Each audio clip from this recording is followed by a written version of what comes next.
This is how I stopped being a convicted felon and why it isn't fair to anyone else. Because despite spending 19 years in prison for crimes I committed, despite getting out and putting my entire life on social media where everybody that I talk to knows that I was in prison, the other day I received a signed expungement order from the circuit court judge saying that my criminal record has been wiped clean. I am no longer a convicted felon. A lot of people reached out and said some really positive things, like, I'm proud of you, this is amazing, you deserve it, you're an example for everyone else, which feels really good. I love the validation, I think we all do. Some people were really negative, like, you deserve to be in prison, you're a bad person, you're whatever, just generally negative things. And some people had thoughtful criticisms. They said, hey man, I'm really proud of you, and you've done more than anybody I've seen to deserve this. Also, is this fair? What about the victims in your case? What about the people you hurt? Is this fair to them? I think those are really good questions, so I want to talk about that. I want to talk about what is and isn't fair. So let's start back at the beginning. In 2002, I committed a robbery and a shooting. I had 3 co-defendants in the robbery. I was alone in the shooting. They came with me, but I didn't do that because I didn't make a statement. But anyways, yes, everyone was involved in everything to some degree, though I am the only one that pulled the trigger in the shooting, which was separate from the robbery. We were arrested. I pleaded guilty to all the charges, all the things that I did. And my sentencing guidelines called for between 8 and 13 years. And the Virginia state sentencing guidelines basically collect everyone in the state who's been convicted of a crime, compile what the average is, what the low point average is, what the high point average is, and then make that available to judges everywhere so that people can be sentenced equitably. If you and I commit the same crime, we get the same sentence. So again, the guidelines called for 8 to 13 years. Then the day of sentencing, they were modified. They became 10.5 to 16.5 years. Basically said that I was actually caused more severe injury than they previously thought, so they were going to up the guidelines. Okay, so again, 10.5 to 16.5 years. The judge sentenced me to serve 138 years with 106 suspended, or an active sentence of 32 years, which was basically twice the high end of the sentencing guidelines, was basically 3 times the combined sentences of all my other 3 co-defendants. It was 16 times as much time as Oscar, it was 8 times as many years as Juan, and 4 times as many years as Dan. So it was already out of proportion with everyone else. But again, I was the only one who pulled the trigger in the shooting, so I get it. If that's the justification, it makes sense. I was in prison, and a lot of people said, Jesse, it wasn't fair. You get screwed. This is whatever. Again, when the judge read out that sentence, or when he said it, and then the court reporter had to read it back because he didn't even know the total, everybody in the courtroom was shocked. It seemed like that was the unfair moment, at least to them. But in my mind, I had started this. I had caused that harm, therefore I had to take what came with it. I couldn't feel sorry for myself or justify or feel like it was unfair. It just was what it was. It was the consequence of my actions. Then, in prison, I did a lot of work. After 19 years, or basically after 16.5 years, the high end of the sentencing guidelines, I filed for a conditional pardon, which was asking the governor for clemency, asking him to give me a second chance.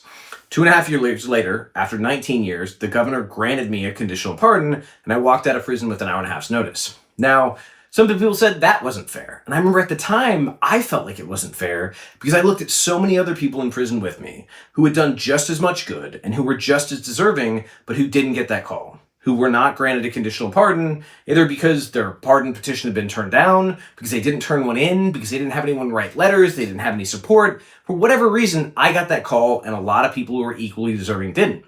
And that felt unfair. I remember when they called my name and I started filling out paperwork and going, I had this cloak of shame because I didn't feel like I was any more deserving than all these other guys, and I felt terrible that I was going home and they weren't. So then I'm home. And a conditional pardon at that point, as far as we all understood it, it's basically clemency. My convictions stay on my record, nothing changes. There was no legal mechanism by which I could get an expungement or I could get my record wiped clear. It just was not possible. So I go. 3 years later, I finish supervision. I do the last of my probation or parole or whatever you want to call the system. It's just supervision to make sure I stay out of trouble. I work all the hours I'm supposed to work. I do everything I'm supposed to do. I complete that, and they terminate my supervision. They say, okay, you've met all the conditions of your conditional pardon. Not long after that, someone who is actually innocent or who claims to have been actually innocent for his crimes sued because he said, hey, I keep trying to get this evidence tested to prove that I was that I was actually innocent. But what the Attorney General said, well, you were conditionally pardoned and you've met the conditions of your pardon, so therefore you haven't actually been injured at all by us not letting you test this evidence. You have in fact been pardoned, you're clear, there's nothing on your name. And everybody in the courtroom was confused by this because they were like, wait, did you just say that a conditional pardon is the same as an absolute pardon? Because that has never been the understanding before. But that is exactly what the Attorney General under the last administration argued, and that's exactly what became case precedent or case law. So that is the law as it exists in Virginia today. So when we heard about this, we realized that all of us who had received a conditional pardon were technically eligible for expungement because we had completed the conditions, so therefore we were fully pardoned. We were absolutely pardoned. It didn't seem to make sense. It didn't seem possible, but I started reading case law. I started looking at people's cases, and I realized, I think this is true.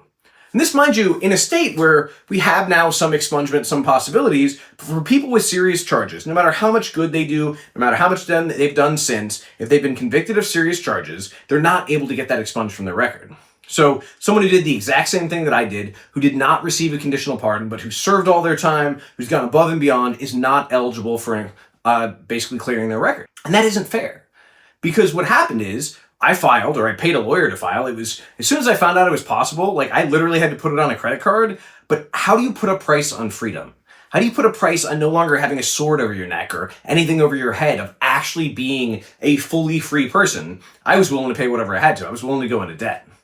So then on Saturday at 7:53 p.m., I will never forget the time, I looked down at my phone, and attached to an email was a copy of the signed expungement order. So at that moment, or technically I guess the moment at which that was signed, I was no longer a convicted felon. I was free and clear. I had no criminal record to keep me from traveling to other countries. I had no criminal record to limit what I could do, or how I could be licensed, or how I could behave here in America. I was free. My entire record was expunged. And again, that wasn't fair that I could do that because I received a conditional pardon and because the last attorney general made an argument that justified that to become a full pardon. It wasn't fair because someone who did exactly the same crime and also exactly the same work to change themselves and better the people around them is not eligible for that expungement. And it's not fair because ultimately, if we're talking about the victims of crime or the survivors of crime or the people that I hurt, they weren't in this equation. They weren't consulted. They weren't talked to. So I work in restorative justice. I am a program director of a restorative justice program. We literally do court diversion for people who have committed crimes or caused harm if the person who's been harmed, the person who caused the harm, and everybody involved wants to engage in this process. What we have found is that it has a lower recidivism rate. It has a higher rate of satisfaction for the person who's been harmed or the survivor of crime. It all the way around is better for everyone, because what a lot of people don't realize is going through being cross-examined or having to testify or having to show up and go over and over and over can be really re-traumatizing for a witness or for a survivor of a crime. This process is about accountability, it's about healing. Anyways, I won't go on a diatribe about restorative justice, but the point being, they were not given a say in any of this. Now, apparently they were consulted for my pardon, or for my conditional pardon. They were consulted. I don't believe they supported. I believe, in fact, they didn't want me to get out. But the governor still said, I still believe, in light of all the evidence, that you are a greater asset to Virginia out of prison than you are in. So they were consulted in that. They weren't given carte blanche, though, because there has to be a limit, right? And I don't know what that limit is. In my case, it's far more extreme. But if it's all about the person who was harmed, technically, if you get mad and you go kick over somebody's lemonade stand, 20 years later, they can demand you stay in prison because you kicked over their lemonade stand.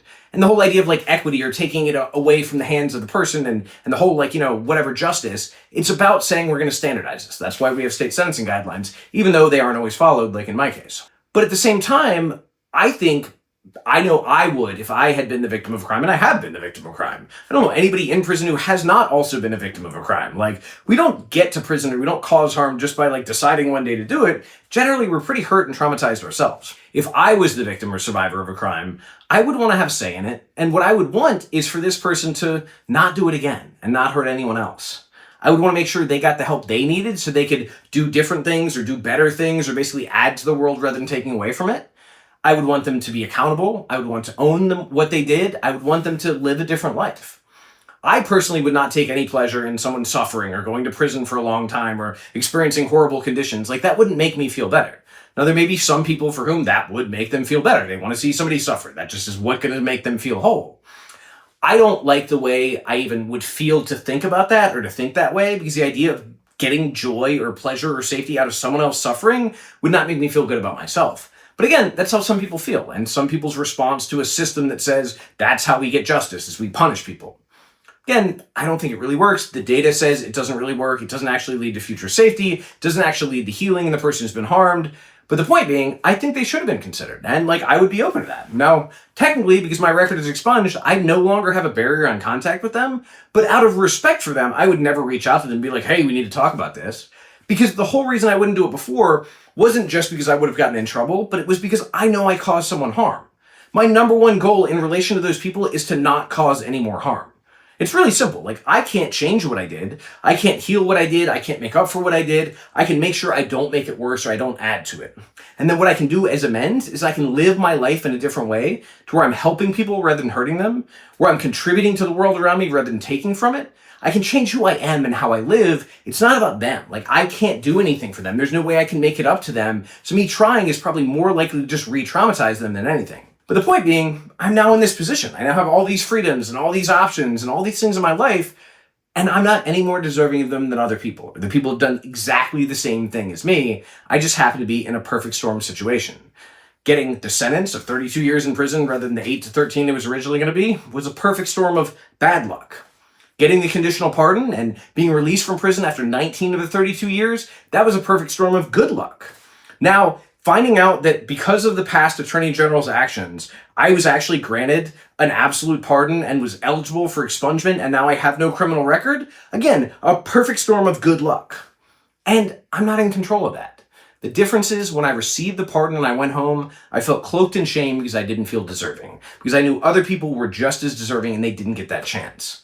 This time, I can equally say that it is not fair and that I'm not more deserving than other people who have not had this opportunity, but I don't feel shame about that because it's not on me.